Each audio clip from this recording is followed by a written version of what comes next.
नूर की बहन ने मुझे बताया कि हमारे वालिदैन एक रोड एक्सीडेंट में मारे गए थे। नूर को उनकी मौत का सदमा बहुत गहरा लगा।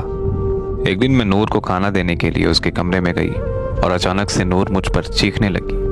वो कहने लगी कि यहाँ से चली जाओ और मुझे मारना शुरू कर दिया। मैं और मेरे मामू नूर को अस्पताल ले गए। वहाँ जाकर पता चला कि नूर एक दिमागी मर्ज में मुब्तला है। ये एक ऐसा मर्ज है जिससे इंसानी सोच, एहसासात और मुतासिर होते हैं। पर हमें लगा कि बस ये माँ बाप की मौत का सदमा है और कुछ ही दिनों में नूर बिल्कुल ठीक हो जाएगी। तो हम नूर को घर वापस ले आए, लेकिन नूर की हालत दिन ब दिन बिगड़ने लगी। उसकी हालत इतनी ख़राब हो गई कि नूर खुदकुशी करने की कोशिशें करने लगी। हम नूर को फ़ौरन माहिर नफ्सियात के पास ले गए। उन्होंने बताया कि दीगर अमराज की तरह इस मर्ज़ का इलाज भी अद्वियात और थेरेपी से किया जा सकता है, पर बिना इलाज के नूर की हालत दिन ब दिन ख़राब होती जाएगी। अगर मज़ीद देर हो गई तो नूर को पागल खाने भी भेजना पड़ सकता है। तो हमने फ़ौरन नूर का ट्रीटमेंट शुरू करवा दिया। 2 साल के मुश्किल तरीन वक्त के बाद नूर बिल्कुल ठीक होकर खुशहाल ज़िंदगी गुजारने लगी। नूर ने बहुत सारे नावल भी लिखे हैं और शेर व शायरी का शौक़ भी रखती है। पर जब से नूर ने आपकी कहानी पढ़ी है, पर तब से उसको इस दिमागी मर्ज़ का दोबारा अटैक आने लगा है। नूर की बहन की बात मुकम्मल होते ही मुझे खबर मिली कि नूर को होश आ गया है और उसकी बहन नूर की तरफ भाग गई। मैं भी उसके पास जाना चाहता था, पर मेरे दोस्त ने मुझे रोक लिया।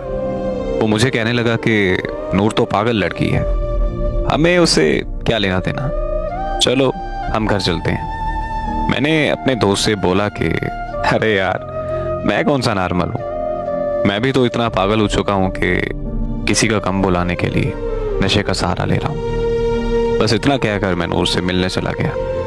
नूर मुझे देखते ही उठकर बैठ गई। उसकी खुशी की कोई इंतहा ही नहीं थी। जिंदगी में पहली बार मैंने खुद की वजह से किसी के चेहरे पर खुशी देखी थी, और उसके चेहरे पर खुशी देखकर जो मुझे सुकून महसूस हो रहा था, वो सुकून मैंने पहले कभी महसूस नहीं किया था।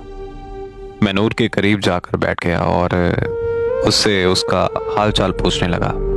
तो वो मुझे कहने लगी कि आपके आने से सब कुछ ठीक हो गया है। फिर हमने बहुत सी बातें की और कुछ देर बाद मैंने नूर से कहा कि अब मेरे जाने का वक्त हो गया है। नूर ने जब ये सुना तो पता नहीं उसकी हंसी अचानक से कहाँ चली गई।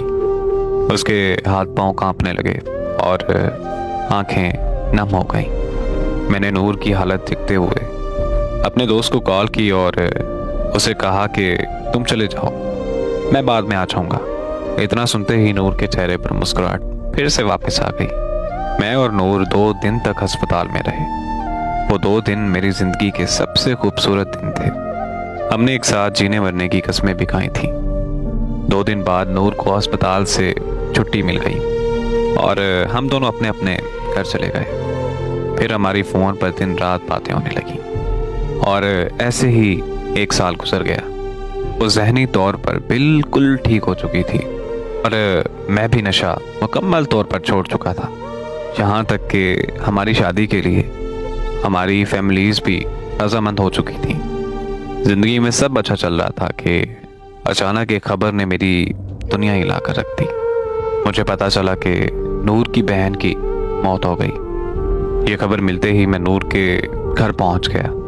वहां पहुंचकर पता चला कि नूर की बहन ने प्यार में धोखा खाने के बाद खुदकुशी कर ली और नूर को फिर से वही दिमागी मर्ज का अटैक आया।